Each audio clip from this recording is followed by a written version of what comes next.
Barrister Hasan রাজি প্রধান, ইনি ধানের শীষের আমাদের হাতিবান্ধা পাটগ্রামের প্রার্থী।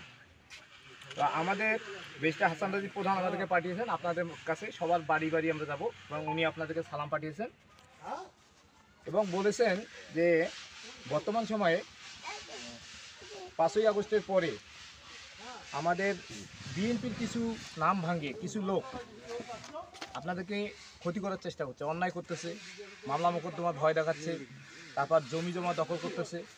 এইসব কারা করতেছে তারা যেন এই অন্যায় কাজগুলো করতে না পারে, এই জন্য আমরা এনার পক্ষ থেকে আপনাদের বাড়ি বাড়ি গিয়ে আমাদের নাম্বার দিয়ে যাচ্ছি এবং আপনাদের নাম্বারগুলো আমরা নিয়ে যাবো। আপনারা কি চেনেন এই যে জিয়াউর রহমান? চেনেন? খালেদা জিয়া চেনেন? তারেক রহমান চেনেন? হ্যাঁ, আর এনাকে চেনেন? এই যে এই ভদ্রলোক ব্যারিস্টার হাসান রাজি প্রধান আমাদের 18 সালের নমিনি ছিল, এমপিতে দাঁড়িয়েছিলেন যে। চাচা চেনেন? আচ্ছা, ভালো করে দেখেন। ইনি আপনাদেরকে সালাম জানাইছে, আসসালামু আলাইকুম। ইনি দোয়া চাইছে এবং ইনি আগামী দিনে আমাদের পাটগ্রাম হাতিবান্ধার উনি এমপিতে দাঁড়াবে, ওনার জন্য একটু দোয়া করবেন।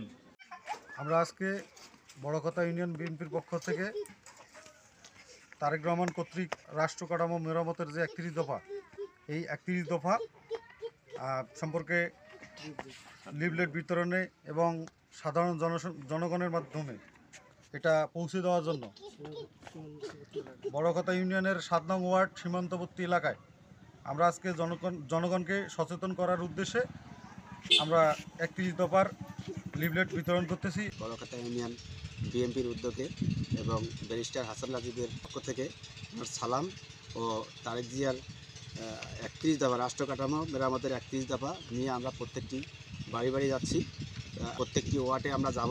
আজকে আমরা দোলাপাড়া 7 নম্বর ওয়ার্ডে আছি, সেইখানে আমরা প্রত্যেকটি মানুষের দ্বারা দ্বারা যাচ্ছি এবং 31 দফার যে বাস্তবায়নের বিষয়, এইখানে যে মূল কথাগুলো আছে এগুলো আমরা তুলে ধরতেছি এবং সাথে আমাদের মাটি মানুষের নেতা ব্যারিস্টার হাসান রাজি মহোদয়ের সালাম পৌঁছে দিচ্ছি।